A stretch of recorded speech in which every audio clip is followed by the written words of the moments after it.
Voltei para mais um vídeo sobre Generation, dessa vez para falar dos episódios 6 e 7, que eu considero quase como um episódio duplo. Nos episódios a gente acompanha a excursão que eles estão fazendo com o colégio para São Francisco para uma exibição de Paris is Burning. Para quem não sabe, Paris is Burning é um documentário de 1990 que fala da cultura dos balls, dos bailes em Nova York nos anos 80 e de toda a comunidade gay, trans, latinos e afro-americanas envolvidas nele. Para vocês terem ideia, Paris is Burning foi inspiração para RuPaul's Drag Race e Pose, Inclusive no vídeo que eu fiz aqui pro canal de Pose eu falo um pouco de Paris is Burning. Mas infelizmente nesses dois episódios de Generation eles não conseguiram chegar ao seu destino, mas muitas coisas aconteceram, nesses dois episódios e é sobre isso que eu vou falar agora. E aí, gente, eu sou o Pato, estou sempre fazendo vídeos sobre filmes, séries e animações com conteúdo LGBTQIA+.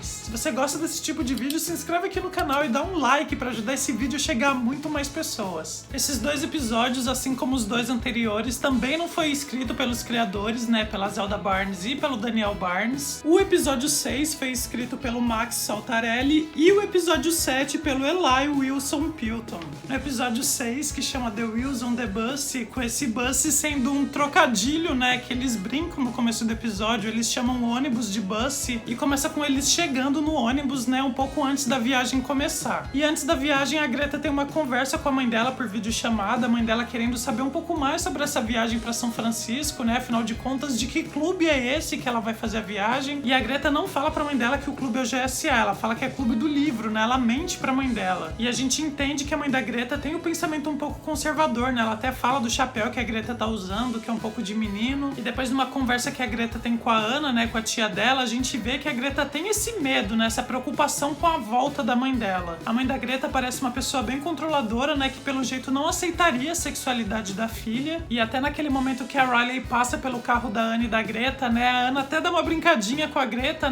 falando sobre a Riley. E a Greta, pensando na mãe dela, fala que ela não quer começar uma coisa que ela sabe que não vai rolar. Eu acho muito legal como a Ana sempre apoia a Greta, ela sempre incentiva a Greta a não desistir das coisas que ela quer. E é triste pensar que uma parte da Greta não gosta do fato da mãe dela voltar. E esse traço mais tímido, mais reservado da Greta, claramente é um reflexo de tudo isso que a mãe dela faz com ela. Enquanto isso, quem também tá chegando pra excursão no outro carro é o Nathan, a Ariana e a Naomi, sendo trazidos pela Megan. E pra nossa surpresa, o Nathan e a Ariana continuam ficando, para a alegria da Megan e para a raiva da Naomi. A Megan tá feliz por um motivo bem problemático, porque na cabeça dela o Nathan descobriu o que ele realmente quer. E pensar isso é péssimo, porque na cabeça dela o Nathan só tava confuso e agora que bom que não está mais confuso, ele realmente é hétero. E a Naomi tá bem brava, ela continua irritada com o fato do irmão tá pegando a melhor amiga dela e pela mãe dela não tá brava pelo fato dos dois estarem lá se pegando. A Naomi até fala, que se fosse ela pegando um cara, a mãe dela provavelmente estaria brava e ela só não tá brava com o Nathan porque ele, estando com a Ariana, fica dentro desse relacionamento hétero e esconde a parte gay dentro da bissexualidade. E sim, isso que a Naomi falou é problemático, a gente achar que uma pessoa bissexual é metade hétero, metade gay. E até uma forma de mostrar como as pessoas bissexuais são invisíveis pro mundo, Porque quando elas estão com uma pessoa do mesmo gênero, elas são consideradas homossexuais e quando elas estão com uma pessoa do gênero oposto, elas são consideradas heterossexuais. Mas de qualquer forma, foi o jeito que a Naomi encontrou pra jogar pra Megan que realmente ela tem preconceito. E o preconceito da Megan é do Nathan se envolver com outro garoto e ser visto por todo mundo e inclusive por ela como gay. E mais uma vez exaltando a Naomi, eu gosto muito quando ela defende o irmão com relação à sexualidade dele, mas por outro lado ela continua a pé da vida quando a questão é ele estar se envolvendo com a Ariana. E já no meio da viagem, quando eles estão jogando Eu Nunca, fica bem claro isso. Todo aquele jogo que tá todo mundo fazendo, deixa de ser uma brincadeira e passa a ser uma briga dos dois irmãos. E nessa discussão fica claro que a Naomi tá bem incomodada com a relação do irmão dela com a Ariana e que ela ainda guarda bastante mágoa do Nathan ter pego o ex-namorado dela. E todo esse sentimento a gente vê que a Naomi tem por ela se sentir cada vez mais excluída, cada vez mais deixada de lado. É bem óbvio isso quando tá todo mundo entrando no ônibus e ela fica sentada num banco sozinha. Mas esse leve afastamento da Ariana também fez a Naomi se aproximar um pouco mais da Delilah. É interessante até ver essa aproximação, já que falta uma semana para aquele flash forward Howard, né, onde tá acontecendo o parto, porque lá naquela primeira cena, no primeiro episódio, era uma relação da Delilah com a Naomi. As duas estavam juntas no shopping, né, passeando como amigas, e no começo da série a gente via que elas não eram assim tão próximas. Mas dos episódios pra cá a gente vê as duas cada vez mais próximas, né, essa amizade se fortalecendo, e nessa excursão a gente vê que de fato agora elas estão amigas. Esse episódio se passou inteiro durante o trajeto do ônibus, né, mas mesmo assim as cenas não ficaram só dentro dele. Tiveram as cenas do embarque, mas também teve aquele momento que eles pararam pra comer. Isso acabou tornando o episódio até um pouco mais dinâmico, né, e trouxe um pouco mais de camadas pra ele. A gente vê que quando todo mundo entra no restaurante pra comer, tem um casal que fica meio de olho, né, meio fotografando, meio tirando sarro, e o Sam vai lá, se posiciona e defende todo mundo, né. O Chester fica até encantadinho, né, com a atitude do Sam e tal. E aqui eu quero até aproveitar pra falar do Chester, porque nesse episódio a gente descobre que ele tem 17 anos e não 18 como eu pensava. No episódio 5, quando ele tá falando com a Riley de aplicativo, né, que ele fala que ele coloca 26 anos, né, porque se ele colocasse 18 iam achar que ele tinha menos, eu tinha achado que ele tinha 18 e colocava mais pra não acharem que ele era alguém com menos de 18 que colocava 18. Mas nesse episódio a gente descobre que realmente ele não tem 18, que ainda falta alguns meses pra ele completar. Primeiro ele conversa com a Greta, né, sem falar exatamente quem é a pessoa que ele tá interessado, que é um cara de 30 anos e que se ele ficasse com ele seria estupro. Então ele fala que precisaria esperar alguns meses pra isso se tornar legal. E depois, quando ele tá conversando com o Sam, ele fala com todas as letras que ele tem 17 anos. Então no último vídeo, quando eu disse que tava mais tranquilo pelo fato do Chester ter 18, na verdade não estou mais, né, porque a gente descobriu que o Chester tem 17. Então é muito errado sim ele ficar com o Sam. Mas mesmo assim o Chester continua flertando com o Sam, né, a gente vê que a conversa deles continua evoluindo. Tem aquele momento no restaurante que o Chester faz o Sam dar risada, né, eles têm muita química, né, eles têm muitas coisas em comum. Mas a relação dos dois é muito diferente pra cada um deles. Enquanto o Sam vê no Chester alguém pra ele aconselhar, o Chester fica fantasiando como se a conversa deles tivesse algo a mais. E acho que o motivo principal do Chester continuar alimentando isso é porque quando eles estavam conversando pelo aplicativo e o Sam não sabia que era o Chester, a conversa fluía, ele via que os dois tinham muitas coisas em comum e o flerte era recíproco. Ele até fala na conversa que ele tem com a Greta que ele apagou o aplicativo, mas depois a gente vê que ele não apagou, mas também não continuou a conversa com o Sam.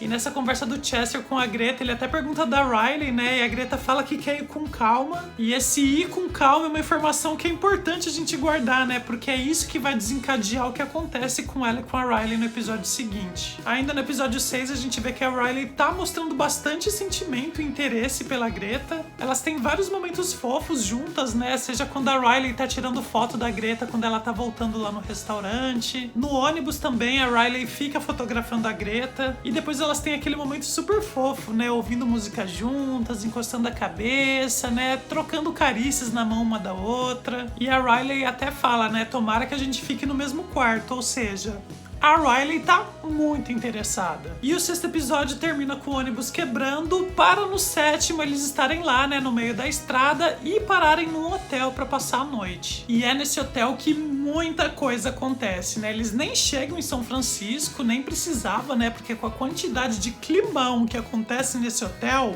nem precisou chegar no destino deles. Vamos começar falando daquele momento da piscina, né? Quando tá todo mundo pulando, se divertindo. E a Delilah é a única que dá uma hesitada, né? Ela não pensa em pular no início. E nesse momento eu fiquei prestando muita atenção na barriga dela, né? Pra ver de que tamanho tava. Afinal de contas, dali uma semana ia nascer o bebê. Eu ainda fico muito agoniado em pensar que ela passou todo esse tempo sem saber que tava grávida. E no final ela pula de barriga na piscina, né? Aquela coisa assim que eu penso, eu falo, gente, é claro que ela não sabe que tá grávida, né? Afinal de contas, ela pulou de barriga. Tem um momento que ela tá fumando. Teve um outro episódio lá que ela tava comendo comida japonesa, né? Tudo que uma grávida não faria, Delilah estava lá fazendo. E é nesse episódio, inclusive, que a Delilah fala com a Naomi e com a Ariana sobre a relação que ela teve com o Jay. E ela conta que eles só transaram, mas que a relação deles continua de amizade. E a Delilah fala que com o Jay provavelmente não vai rolar mais nada, porque ela quer manter essa amizade que ela tem com ele. Diferente do Cooper, né? Esse personagem que até então tinha ficado silencioso em todos os episódios lá no clube. E agora a gente conheceu um pouquinho mais sobre ele. Eu adorei que a Delilah, Noemi e a Ariana foram lá diretas nele, né? E perguntaram qual a sexualidade dele. E o Cooper falou que é hétero, mas que está no clube porque ele tem um irmão trans e queria aprender mais sobre isso. E eu acho muito legal mostrar homens héteros aliados, né? Porque é mais comum a gente ver mulheres, inclusive as 3, né? Até agora, imagino que elas sejam héteras. Mas o fato do Cooper falar desse irmão trans fez até eu pensar que poderia ter, né? Personagens trans na série. Tem ator e atriz trans na série, né? Mas interpretando personagens cis, a Anna e o Jay. Mas a gente não tem um personagem trans na série. Eu acho que seria muito legal e agregaria muito se tivesse. E o Cooper protagoniza uma das cenas mais desagradáveis do episódio, né? Que é aquela cena... Ai, gente, que nojo. Eu me recuso a colocar a imagem aqui agora, mas é quando eles estão jogando aquele verdade ou desafio e ele é desafiado a lamber a privada. Eu lembro como isso viralizou ano passado, porque tinha alguns jovens fazendo esse challenge, né? E acabaram pegando algumas doenças por lamberem uma privada. Gente, que coisa mais sem noção no mundo. E o Cooper ainda falou que mais nojento do que isso foi o beijo triplo que a Ariana, o Chester e o Nathan deram. Mas, gente, não. Você pode beijar 50 pessoas, não vai ser mais nojento do que lamber uma privada, né? Enfim, vamos falar desse beijo triplo, né? Que deu o que falar. E esse beijo triplo rolou, na verdade, o desafio, né? A Naomi até filmou. O Nathan finalmente beijou o Chester e gostou bastante. A Naomi percebeu e falou isso pra Ariana. A Ariana, que até então tava negando que ela tava gostando do Nathan, mas sim, ela estava gostando do Nathan. Acabou descobrindo pelo beijo que o interesse maior do Nathan é pelo Chester. E acho que já tá bem claro, mas é importante ressaltar que não é porque o Nathan gosta do Chester que ele é gay e não bi. O sentimento que ele tinha pelo Chester vem lá desde o primeiro episódio, né? E com a Ariana foi algo mais recente. E o Nathan tava aproveitando com a Ariana também, né? Não era nada forçado. Mas o sentimento dele é maior pelo Chester, né? Inclusive a Ariana vai lá, confronta ele quando ele tá saindo do banho e ele não consegue negar. Bom, e durante o jogo de verdade o desafio, desafiam a Riley a pegar uma bebida e ela acaba indo com a Greta. As duas roubam uma garrafa enquanto a recepcionista tá flertando com a professora delas, mas depois, por acidente, a Greta acaba derrubando a bebida na piscina. O negócio é que, assim como a Riley desejou, as duas acabaram ficando com o mesmo quarto e no momento mais próximo, as duas assistindo um vídeo, né, trocando carícias, acabaram finalmente se beijando. Foi um beijo que eu achei até um pouco xoxo, né? Um pouco simples, daí ele vai se repetindo, eu falei, agora vai esquentar. Então a Riley começa a tirar roupa, começa a se despir e a Greta dá pra trás. Lembra aquela conversa da Greta com o Chester no ônibus, dela falando que queria que as coisas fossem com um pouco mais de calma?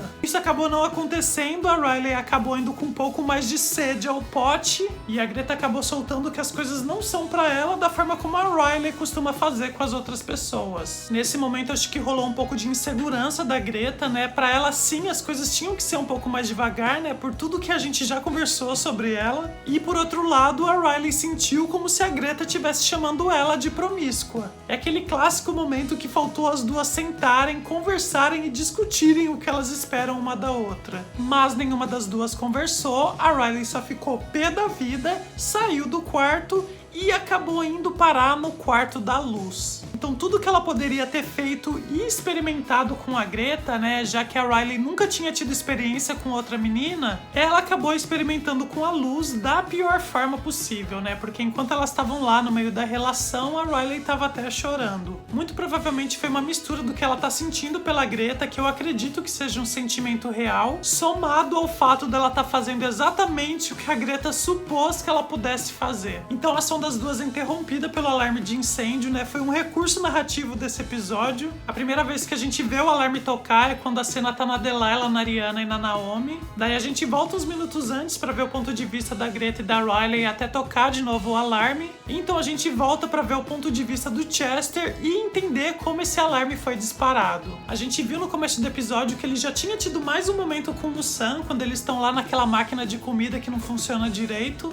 E agora mais pro final a gente vê eles tendo mais um momento juntos. O Chester tá bebendo da garrafa que ele achou na piscina, né, ouvindo música, né, reflexivo, até que ele se dá conta que o Sam tá lá também. A gente entende que o Sam se identifica no Chester, né, e ele reforça isso mais uma vez, que ele se vê muito no Chester. E nesse ponto de intimidade o Sam até fala que ele teve um amigo muito próximo que se matou, e aquela foto que o Chester mandou pra ele lá no primeiro episódio fez ele reviver essas lembranças e por isso ele se preocupou. Então nesse momento que o Sam tá se abrindo mais, né, que o Chester sente ele mais próximo, ele acha que é o momento de revelar que ele era a pessoa que o Sam tava conversando pelo aplicativo. Claro que o Sam ficou bem irritado com a situação, né, cortou aquilo imediatamente, afinal de contas aquilo é bem errado, né, por mais que o Chester insista, o Sam até fala que aquilo não pode acontecer. Qualquer coisa que aconteça entre os dois pode fazer o Sam perder o emprego ou até pior, né? Ele pode ser preso. E é bizarro o Chester insistir nisso porque ele próprio falou no episódio anterior pra Greta que qualquer coisa que aconteça para a lei é estupro. Então numa tentativa final de se declarar, o Chester pergunta pro Sam se o mundo estivesse acabando, né? E ele pudesse levar uma pessoa pra uma ilha deserta, quem ele levaria? Inclusive é esse o nome do episódio, né? Desert Island, né? Ilha deserta, que pode tanto servir como uma metáfora ao fato deles estarem isolados nesse hotel, mas faz referência direta a essa pergunta do Chester pro Sam. E naquele momento final que meu coração tava disparado, eu falei, meu Deus do céu, o Sam vai puxar o Chester, eles vão se beijar, entrar no quarto, loucura. Mas o Sam fala que não levaria o Chester, fecha a porta e deixa o Chester sozinho. É o momento então que o Chester puxa o alarme de incêndio, né, e aproveita aquele barulho todo pra gritar. E semana que vem teremos o último episódio da temporada, que imagino vai se ligar com toda essa ação que tem acontecido dos flash forwards, né, do nascimento do filho da Delilah com o Jay. No flash forward do episódio 6, a Greta aparece de carro lá, busca todos eles, né, leva pra casa da Riley, o Nathan tá lá também. Inclusive, se a Greta levou eles pra casa da Riley, imagino que talvez alguma coisa entre elas já esteja começando a se acertar, ou de repente aquela é a primeira vez que elas vão ter um contato direto de novo, né, porque é um acontecimento maior do que elas podem controlar. E depois no episódio 7 a gente vê todos eles no carro de novo, né, a Delilah segurando o bebê e eles indo levar o bebê pra adoção. Acho que com a surpresa e a velocidade com que as coisas aconteceram, né, ninguém esperava que a Delilah tava grávida, a solução mesmo era dar o bebê pra adoção, mas a gente tem aquele momento ativista da Delilah voltando, né, dela falando com o bebê como ela gostaria que fosse a família que adotasse ele. E eu senti ela levemente se apegando ao bebê, né? Acho que é já pra criar essa dúvida na gente se ela vai ou não dar o bebê pra adoção. Acho que em ambos os casos pode ter desdobramentos bem interessantes, mas a gente só vai descobrir isso no próximo episódio. Inclusive já apareceu todo mundo nessa trama do bebê, né? Acho que só falta o Chester mesmo pra completar o elenco inteiro. Tem mais o que dizer? Não tem mais o que dizer. Nos vemos então num próximo vídeo. Beijo do Pato. E tchau!